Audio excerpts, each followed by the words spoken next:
So would you say the barrel is the most impactful in the flavor? 70 to 80% depends what scientist you talk to, but at least 70% of the bourbon flavor comes from the barrel.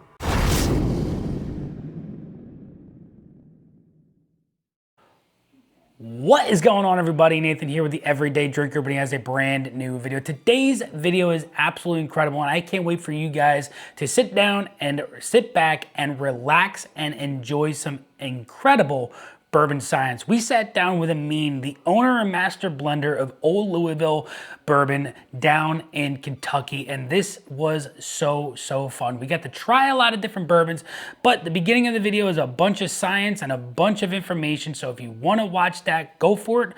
But if you want to skip ahead to the fun part where we get to dive into some of their amazing offerings, I'll leave a timestamp right here for you as well.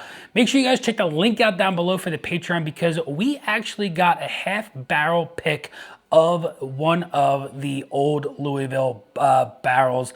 It is going to be a double oaked French oak finished, coming in at 123 proof. So check the link out down below. It's coming in at just about 8 years old, and you're not going to want to miss this because it's going to sell out super quick. So check that link out down for the Patreon. This is an absolute incredible barrel that you're not going to want to miss, but also enjoy this video. We dive into a lot of science and we taste some amazing bourbons. Let me know down in the comments below what your favorite offering from Old Louisville is, and make sure you guys drop that like, smash that subscribe button, and hope you guys enjoy this one.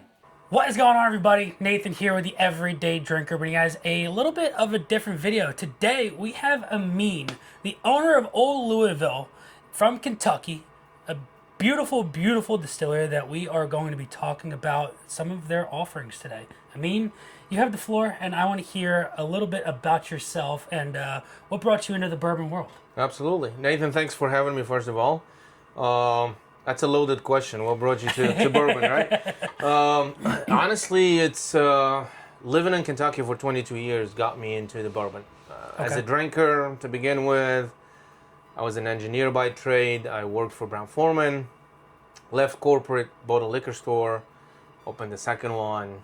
It's kind of like my life led me to be in the bourbon industry. So 11 years ago, I decided to dabble into creating my own brand and how to do it, and start, learning, and decided to leave the retail side of the liquor business or the bourbon business and go to the branding and manufacturing. So I went back to my skill, which is a manufacturing engineer. So now we have a brand, we buy all our stuff under our roof, and we blend in the same place, we store barrels and everything else. Awesome.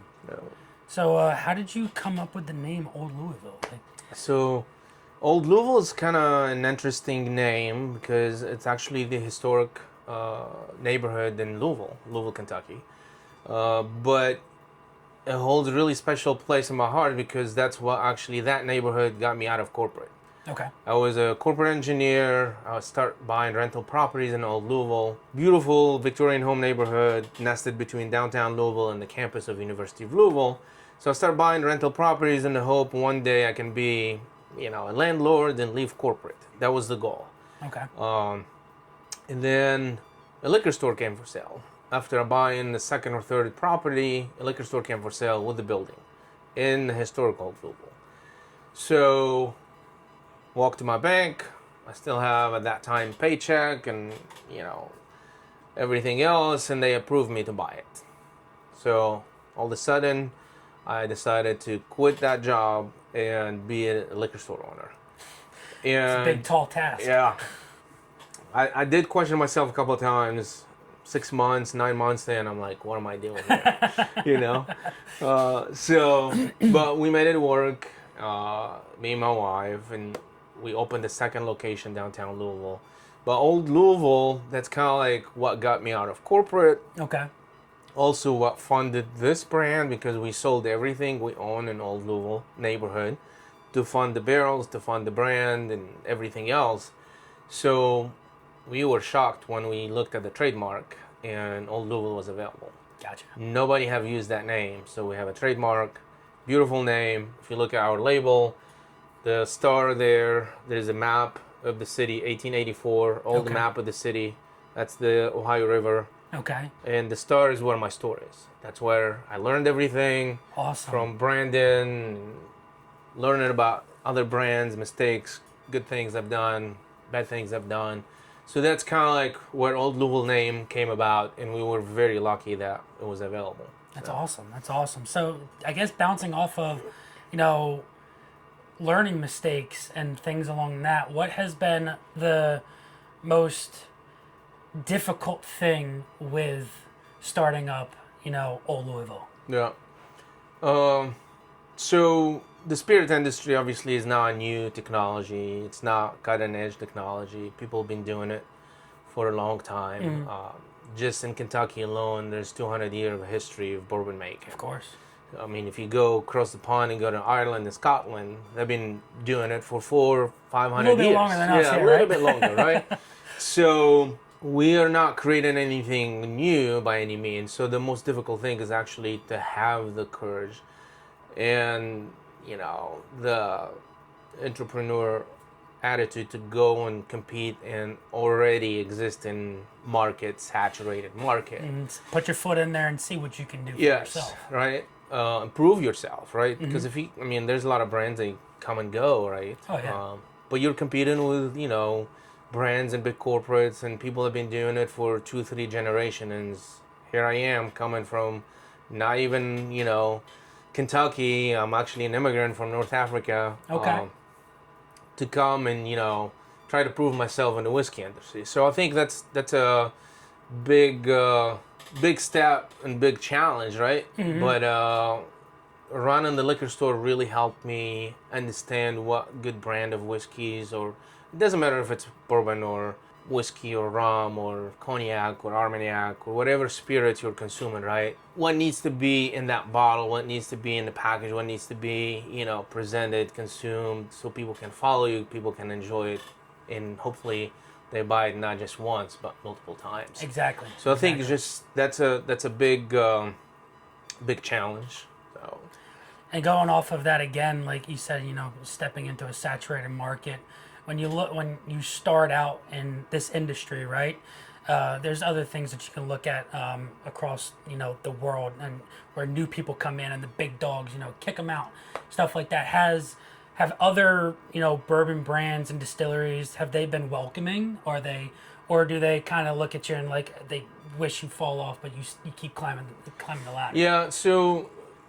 Obviously, we're based in Kentucky, and majority of bourbon producers, especially the heritage ones, are in Kentucky. And the heritage distillers are too big. We don't make, all craft distillers, NDPs. We don't even make 1% of the market, right? So I don't think they're concerned about my brand or somebody else's Obviously, brand, right? Yeah. And then if you look at the craft distillers, typically we're very there's a camaraderie, there's help, there's especially if you guys know each other. If you have a brand, I have a brand. If I need something, I'm going to call you, and vice versa. So I think overall the industry is kind of like small. It is a big industry, but it's very small in Kentucky. Everybody knows everybody. It's of course, small town or small state. So I think for the majority or most big part of it, everybody's very friendly. Everybody's trying to help each other. So I would say it's a very healthy industry. We'll see where the future brings. Okay. Yeah. Okay. I'm excited to dive into some of these things that we have on the barrel here.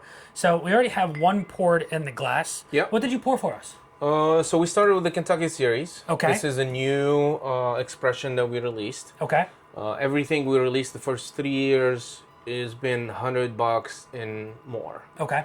So we got the feedback from the market that we needed something more approachable. Not everybody, willing to spend $100 on a brand new brand. Of course. So we decided to do something in the mid shelf at a $60 retail. Okay. And we used some of our barrels that we sourced originally from Bardstown Bourbon Company. Okay.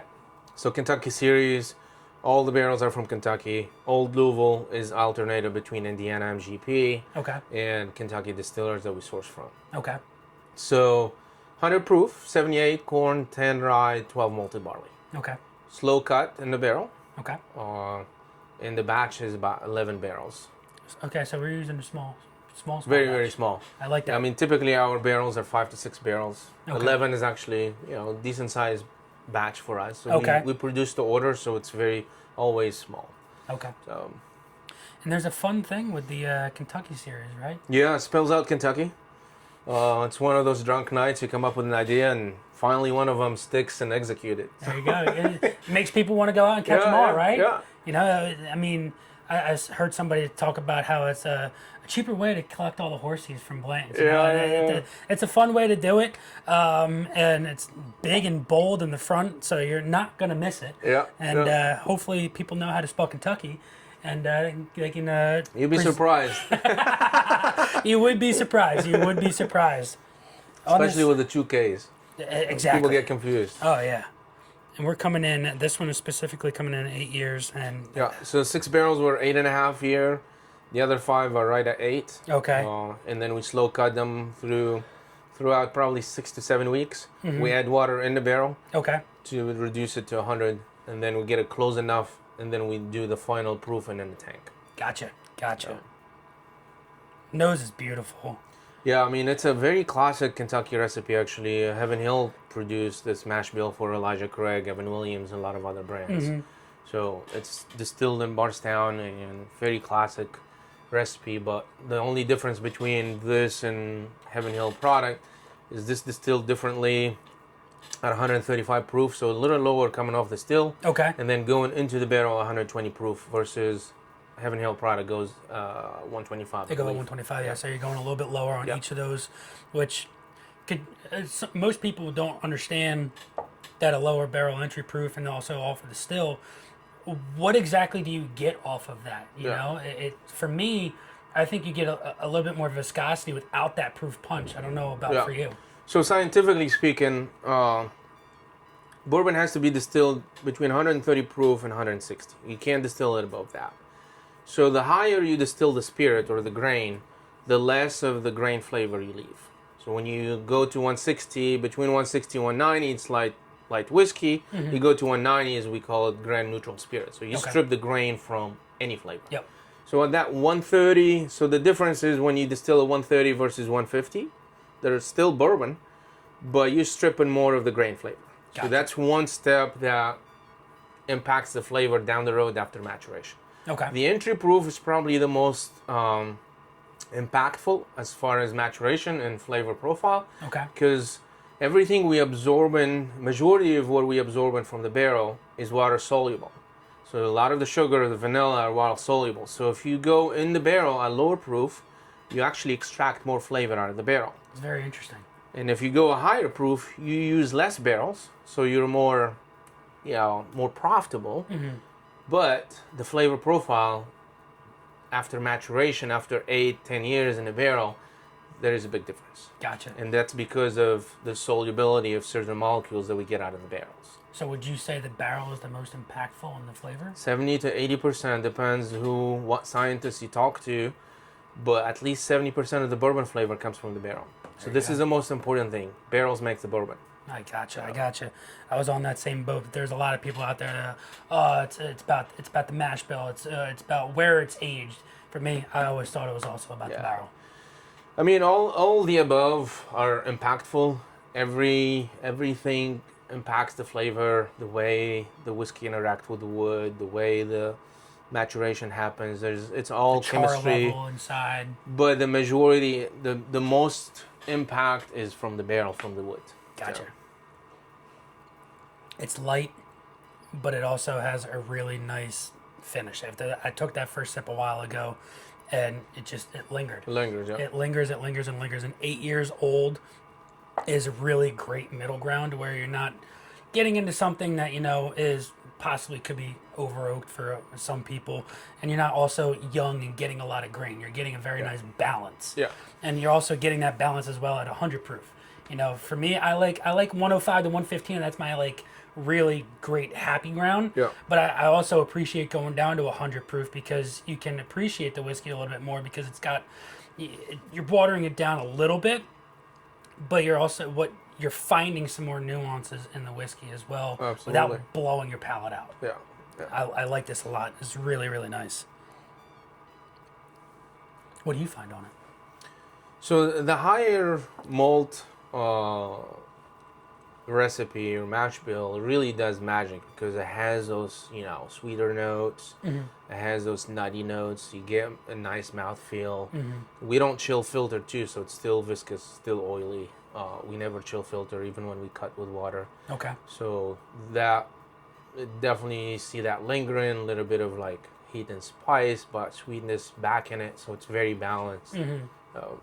And I find, for me personally as well, when you filter, I feel like not only does that cut out from like the oiliness and everything, it cuts out the finish. And for me, it's all about how does a whiskey finish. It can smell good, taste good in the beginning, but if you're left with a bitter, funky note in the tail end, you don't want to go back in for another sip. Yeah. And for me, that's probably the biggest thing for me is how does a whiskey finish? Yeah. And this finishes pretty well. Yeah, and bourbon, honestly, most bourbons don't have a long finish. Typically, most bourbon will have, it will hit the front palate, maybe mid palate. So that's what I look for too, complexity. Yeah. What is those layers, Give me those layers that are lasting. I want to go on a roller coaster ride. Yeah.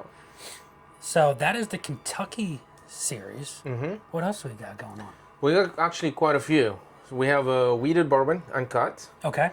We have a classic traditional bourbon, uncut as well. Okay. They're both 8 year of age, both from MGP. Okay. 51 corn, 45 wheat, and 75 corn, 21 rye. Both of these expressions are available here in Jersey with Nick at the store, and I think he has it in the other location as well. So awesome. I would say we'll start with these, at least with the wheater. All right. I think we'll do a wheater, and then I brought a wheater finish in French oak just to see the same bourbon side by side, how they compare. Definitely.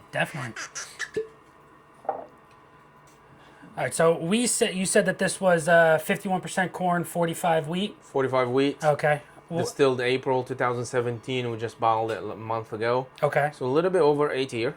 Okay. Which is a good sweet spot for most of our barrels. We don't bottle anything younger than 7.5, 8. Okay. All backed by chemistry and how the whiskey tastes and how the bourbon tastes and finish. The chemistry tells us bourbon needs time in the barrel, and typically minimum 6.5 to 7 to overcome the ethanol. Yeah. Because we bottle everything at cask strength except the Kentucky series at 100. Yep. So everything under Old Louisville, they're typically higher proof, anywhere from 110 to 130. So if you don't have the age back in that proof, you'll just have a hot mess. Yeah. And that's why we decided not to bottle anything younger than 7.5 or 8. I like that. Now, is this a single barrel or is this a small This batch? is actually a single barrel that Okay. ended up going to West Wisconsin. Okay. We only ship like full cases, so typically there's always 1, 2, 3 bottles left behind, and we use them for sampling and fun stuff. Gotcha. Sometimes they end up in inventory too. Some stores will buy a barrel, or group will buy a barrel, take 2/3 or half of it. The other goes into inventory. So another state puts a PO for a wheated bourbon, and just send them a pick. So Definitely get that wheat sweetness on the nose on this. now this is as you expect with wheated. It doesn't have big finish. No, it doesn't. Front palate, vanilla, caramel, a little bit of bacon spices, and then Yeah. goes The away. corn hits hard too. So Surprisingly, at 51%, I'm getting a little bit of like a you get a little bit of grain. a little bit, not a lot. It's not overpowering, but it's right in that beginning on the tip of my tongue on the first sip, and then it kind of moves into a little bit more of that sweetness, where that vanilla, a little bit of that caramel, maybe a little bit of like a creme brulee, like a little bit of a char on top. Really, really nice. 121 proof. So it's a good proof. It's really nice proof. I love the nose on this. Yeah, these barrels they're funny because a year ago they didn't have any of this. And at 7 you expect a little bit more, right? Yep. So they definitely start to turn the corner, and you're seeing more flavor, more aroma, more viscosity. Of course. Well, I'm actually very excited to see this particular recipe at 9 and 10. See how that develops, because wheated bourbon typically need more time in the barrel. Of course. You don't have the rye, you don't have the bones of the complexity of the rye, so wheated they tend to do better at older age. I do like that a lot. I think you're gonna like the next one. Okay. Same lot, Okay. A little bit over 8. I'll put it on the other glass just so you can see side by side, maybe even on the smell. So this is year and toasted French oak. Okay. Same thing, wheated bourbon, just to see how the French oak does really interesting things to bourbon. Typically, French oak is used in the wine industry or in cognac region. You don't see it in bourbon. Yeah. One is too expensive. We have plenty of oak in the U.S. and North America. So, but for the finish, it does really elevate wheated bourbon. Okay. It does some magic there. So, Wow. Yeah. yeah, the aroma changes. Completely. Yeah.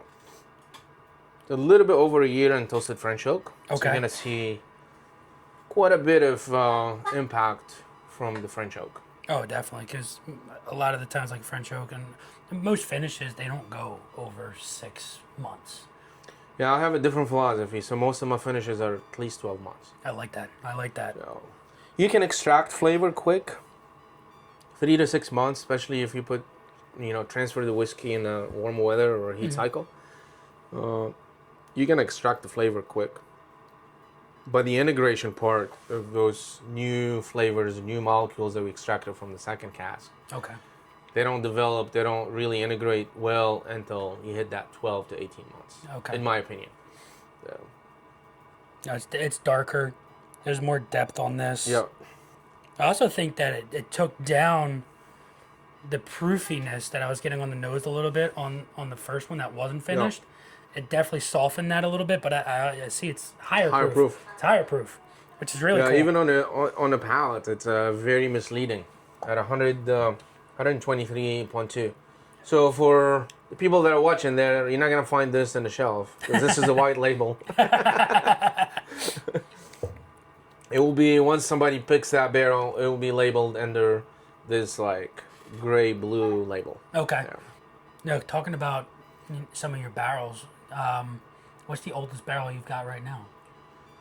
11 and a half years is the oldest bourbon. Okay. 18 and a half years is the oldest whiskey. Oldest whiskey you've got? But we're holding some barrels we think they're going to be great at 12. Okay. They're not very oaky. Mm-hmm. The fruit's still very dominant. So we're going to let them ride for another year. Okay. So next summer, starting in May, we're going to have some 12 years old releases. Mainly it's going to be single barrel picks. Gotcha. And then we'll see how these barrels will hold. If they do very well after 12, we're going to continue to let them age. Okay. And if they get too oaky, too tannic, then we either tank them or hopefully we have demand to sell them. Gotcha. That's awesome. Now, you're primarily sourcing all of these. Are you possibly planning on doing your own, like distilling your own, creating your own mash bill, or do you find the science in blending and finding the barrels and stuff like that to be a little bit more fun? So we have 100 gallon still. Okay. It's very small. It's the size of this room or less. So just to give you an idea, that's smaller than lab still that Buffalo Trace or Brown-Forman has. So it's very, very tiny. So we'll be distilling stuff for fun, experimental. Okay. We will most likely 99% we're going to continue to source and focus on our barrels, focus on the maturation, what does well. So we focus on barrels. Okay. So we put most of our bourbon goes into higher end barrels. So the profile is different. Gotcha. So It's awesome. back to how important the barrels are. Exactly. So. Exactly. This French oak. I like French oak finish stuff. I find that the darkness that it brings, I find a little bit deeper vanilla that it brings in. The regular bourbon brought in a warm vanilla. This brings in a dark vanilla. Yeah. Like straight from the bean almost, and I really enjoy it. Yeah, French oak is really interesting because, like, you take bourbon, Asian American oak, typically, obviously, it's charred, but sometimes you see it toasted then charred. But most of these French oak are toasted only. When you actually toast the barrel, you caramelize more vanillins. So you have more vanillins molecules to be extracted. then French oak is higher in tanning. So now, even though it's a wheated bourbon, it's lingering. So it has a little bit of like, you know, more consistency, bigger mouthfeel than the sister barrel that never left the American oak. For sure. So For sure. Wow. So that's a fun side by side there. That is a very. Are we fun good on side. time? We're doing great on time. We're doing deal. absolutely great. I have one more question for you. Yeah. I guess, you know, you're here. You've got your barrels. You're getting more barrels, obviously. In the next 10 years, where do you see yourself? Where do you see Old Louisville? Yeah. So I'm not too crazy about growing fast. Okay. I never did. I kind of did too much homework. That scared me. So I was very cautious. I started slow. I started very small. Didn't want to expand to. I had distributors like as soon as our label got released in Common Whiskey, we got people, and that timing was also a big deal. Back in 2022 when we released, everybody is like hungry for bourbon. Like, just give me whatever. Give me what you have, right? And we actually told few distributors that we're not ready to expand outside Kentucky. Okay. So in 10 years, we just bought a big warehouse, an old Seagram warehouse in Louisville, Kentucky. So in 10 years, hopefully that warehouse is paid off. The brand hopefully is established in 30 states or plus. And hopefully I have more time to drink. Hopefully. I like that. Because right now, I mean, we work hard. So. Yeah. And it's you and your wife that are doing most of the Just stuff, me and my right? wife. We have one full-time, one part-time for now. Okay. But the first 2 years, it was just me and my wife. She does the back office, the reporting, all the legal stuff. Okay. And I've done everything: production, tours, tasting, barrel picks, you name it. Distribution network, all of that. And now we got to the point last year that I really needed help in the warehouse. So we have a full-time person that basically is running the show now in the warehouse, so I can do this travel and the fun stuff. Okay. Except the flying is terrible today. Get up, I'm supposed to fly at 6:30. Flight canceled, didn't even email me. Pushed me at 8:30. Luckily I got here. Yeah. But yeah, I mean, I think in 10 years, if we have, a stronger team that, handles a lot of the day-to-day operation, and that's the goal. It's awesome. Yeah. It's awesome. Got nothing but congratulations for you. Thank you. Because everything you're doing here is absolutely incredible.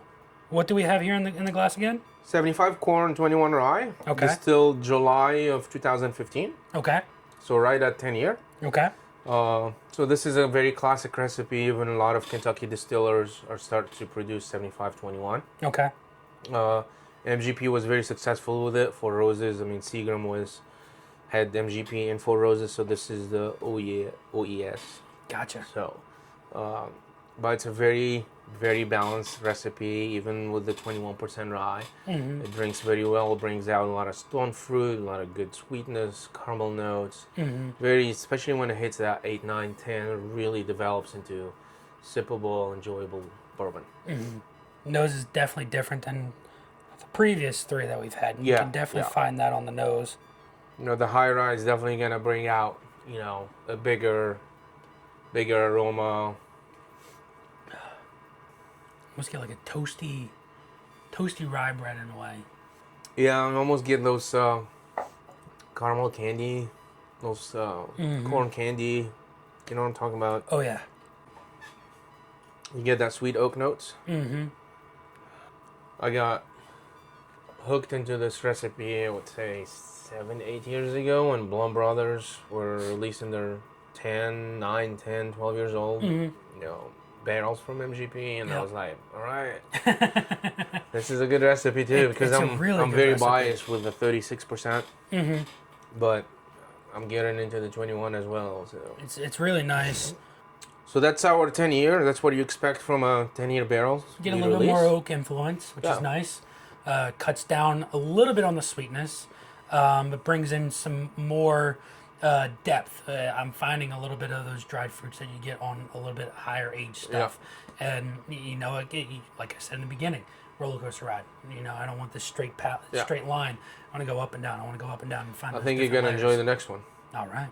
All right. So the next one we're gonna jump to 11 year. Okay. But we're also gonna go a year older. So Okay. This was distilled July of 2014. Okay. Right at 11 year and few months. Okay.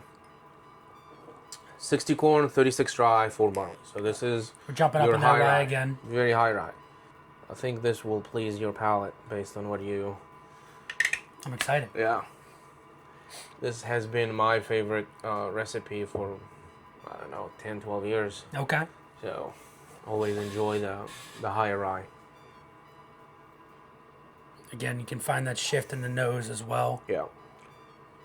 And it's funny, like, you can have two 11 years old, one's 21, one 36, and the nose is completely different. 36 tend to have red fruit notes. The 21 stays in that dark fruit, stone fruit. Very rarely you get tones of red fruit on the 21 rye. Yeah. It's funny, the first thing that popped into my mind, I'm probably completely off on it, but I don't know, have you ever had Big League Chew? It's If I did, I don't know the name. a bubble gum that like a lot of like little league baseball players chew. But the one thing that I got immediately was the grape flavored Big League Chew. Okay. And it's not overly sweet, it's almost a little tart. And that was the first thing I got on this nose. And I'm trying to find it again because it was the first thing that popped into my mind. You know, people don't realize how difficult to actually pick these flavors and aroma because in any given barrel, there's over 200 different flavor profiles. And back to the diet, your diet may be different than mine. You're gonna pick up notes that I probably never, because I probably never consumed them or I don't consume them often enough. Exactly. So they don't resonate, and vice versa. It's very interesting. That's the fun thing about whiskey too, Yeah. is like you're gonna find something completely different. I'm gonna find something completely different. It's somebody else that tries this is gonna find something completely different. But what's fun about it is you can bounce ideas and you get like, yeah, I find that. Yeah, I find that. And you go back into it and you try and experience what that other person is finding. And sometimes you do, sometimes you don't. Yeah. You know? Do you ever try to close your eyes and smell? Yeah, every so often I do, yeah. Yeah. Yeah. Because the vision takes a lot of the brain energy. So when you close your eyes and smell and taste, you actually can pick up a lot more. Okay. Yeah. So basically we tried the main 4 mash bills that I use for bourbon. Okay. The 7810 rye, 7521 rye, 60 corn 36, and then the wheated one. Hopefully we will see you in Kentucky so you can join us at the warehouse. You know, we'll have some fun and Of course. dig into some barrels that are not released yet. I would love to do that. I would absolutely love to do that. You gotta make sure get my contact, and next time you're in Kentucky. Of course, the plan is to come down next summer, so There you go. hopefully we can have a little fun. Yeah, we'll be fully moved to the new warehouse. Okay. Okay. It's almost 9 years old warehouse, but it's new to us. Of course. So it was the original Seagram warehouse, one of the 8 that Okay. were built in Louisville, Kentucky by Seagrams in 1933, right after Prohibition. Now, did it need any work on it? It needs a lot of love. A lot of love. My pocket is suffering. But hopefully it all works out in the long run. Right? Yeah. It's very, very exciting for me and my family to actually have a piece of history. Of course. Piece of American whiskey history that we own now, and hopefully one day, whether my boys or my girl will decide to be in this industry or not, but that building will gonna continue to be in the whiskey industry. That's awesome. It was the whole campus, 42-acre campus, has 8 warehouses, so we bought one of the warehouses. Okay. It's the only piece in that campus is holding whiskey now. Wow. So for 42 years, none of the campus that Seagram left behind in 1983 or 84 has anything to do with whiskey. And after 42 years, we bonded it and we rolled barrels in July. So it's very, very exciting for That's us. awesome. Keeping that American heritage and tradition. Absolutely. I love it. I love it. Well, it was an absolute pleasure. Nathan, thanks for having me. Of course, Appreciate thanks for coming on. having me on your channel. Thanks for pouring some amazing whiskeys you. here for us to try. And is there anything else you want to say to the audience out there? Cheers. Cheers, everybody. Till next time, this has been Nathan with the Everyday Drinker. Have a good one.